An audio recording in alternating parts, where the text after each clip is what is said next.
Soft Hindutva ಅನ್ನುವಂಥದ್ದು ಒಂದು ಕಾಂಗ್ರೆಸ್ ಮಾಡಿದಂಥ ಒಂದು ಪ್ರಯತ್ನದ ಭಾಗವಾಗಿ ಕೂಡ ಬಹಳ ಟೀಕೆಗೆ ಗುರಿಯಾಗಿದೆ. ನಿಜಕ್ಕೂ ಆ ಸಾಫ್ಟ್ ಹಿಂದುತ್ವದ ಅನಿವಾರ್ಯತೆ ನಿಮ್ಗೆ ಯಾಕೆ ಸೃಷ್ಟಿಯಾಯಿತು? ಬೇಕಾಗಿಲ್ಲ. ಕೆಲವ್ರಿಗೆ ಶಾರ್ಟ್ ಕಟ್ಟು, ನಾವು ಅಧಿಕಾರಕ್ಕೆ ಬರಬೇಕು, MLA ಆಗಬೇಕು, MP ಆಗಬೇಕು, ಯಾಕಪ್ಪ ಅವ್ರನ್ನ ಕಟ್ಕೊಳ್ಳೋದು, ಹಾಕ್ಕೊಳ್ಳಿ ಅಂತೇಳಿ ಸಾಫ್ಟ್ ಹಿಂದುತ್ವ ಮಾಡೋದು.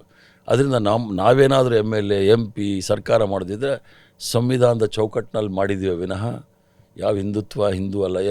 ಎಲ್ಲ ಧರ್ಮವೂ ಸಹ ಸಂವಿಧಾನದಲ್ಲಿ ಎಲ್ಲ ಧರ್ಮಕ್ಕೂ ರಕ್ಷಣೆ ಇದೆ.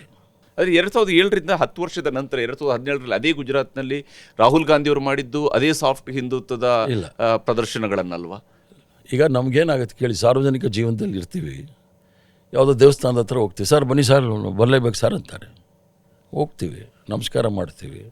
ಮಸೀದಿ ಬರುತ್ತೆ, ಅಲ್ಲಿ ಹೋಗ್ತೀವಿ. ನಾವು ಮಸೀದಿಗೆ ಹೋದ ತಕ್ಷಣ ಇವ್ರಿಗೆ ಕಣ್ಣು ಕೆಂಪಾಗುತ್ತೆ, ಅಲ್ಲಿ ಯಾಕೆ ಹೋದರು ಅಂತ. ಮಸೀದಿ ಮುಂದೆ DJ ಹಾಕ್ಕೊಂಡು ಡ್ಯಾನ್ಸ್ ಆಡೋದೇನು ಭಕ್ತಿನ ಅಥವಾ ಧರ್ಮನ ಅದು?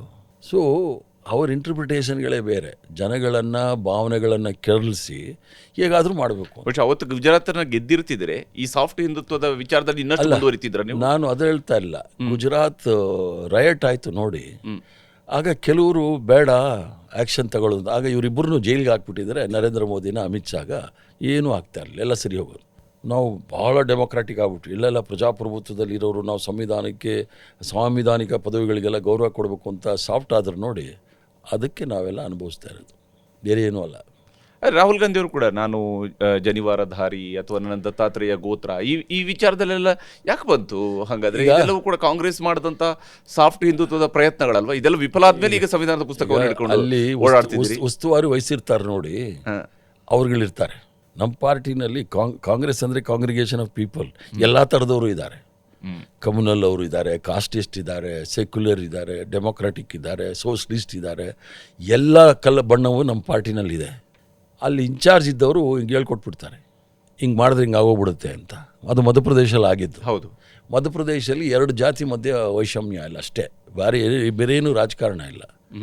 ಮೊದಲನೇ ಸಾಫ್ಟ್ ಹಿಂದುತ್ವದ ಮೊದಲನೇ ಪ್ರಯೋಗಶಾಲೆ ಮಧ್ಯಪ್ರದೇಶ, ಆಮೇಲೆ ಗುಜರಾತ್. ಸೊ ಅದರಿಂದ ತಪ್ಪಾಯ್ತು. ಇನ್ನು ರಾಹುಲ್ ಗಾಂಧಿ ಅದನ್ನು ತಪ್ಪನ್ನು ಎಲ್ಲೂ ಮಾಡಲಿಲ್ಲ. ಆಮೇಲೆ ಹೇಳಿರ್ತಾರೆ, ಇಲ್ಲ ಅಂತ ನಾನು ಹೇಳೋಲ್ಲ, ಆದರೆ ಆ ತಪ್ಪನ್ನ ಪುನಃ ಎಲ್ಲೂ ಮಾಡಲಿಲ್ಲ. ಭಾಳ ಫರ್ಮಾಗಿ ನಿಂತಿದ್ದಾರೆ. ಸಂವಿಧಾನವನ್ನು ಕಾಪಾಡಬೇಕು, ಸಂವಿಧಾನದ ಆಶಯಗಳಲ್ಲಿ ನಾವು ನಡ್ಕೋಬೇಕು ಅನ್ನೋದು ಭಾಳ ಫರ್ಮಾಗಿ ಇದು ಮಾಡಿದ್ದಾರೆ. ಆದ್ದರಿಂದನೇ ನಾವು ಉಳ್ಕೊಂಡಿರೋದಿಲ್ಲ, ಅಂದರೆ ಕಷ್ಟ ಆಗೋದು. ಈ ದೇಶದಲ್ಲಿ 7 ದೊಡ್ಡ ಧರ್ಮಗಳಿದೆ ಸ್ವಾಮಿ. ಎಲ್ಲರನ್ನೂ ಜೊತೆ ಕರ್ಕೊಂಡು ಇಡೀ ಪ್ರಪಂಚದಲ್ಲಿ ಈ ಥರ ದೇಶ ನಿಮಗೆ ಸಿಕ್ಕೋದೇ ಇಲ್ಲ. ಅದ್ಭುತವಾದ ದೇಶ.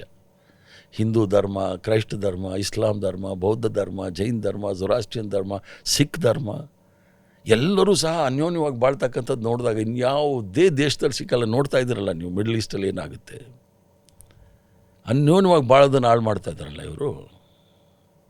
ಅದಕ್ಕೆ ಯಾರಾದರೂ ಉತ್ತರ ಕೊಡ್ಬೇಕಲ್ಲ.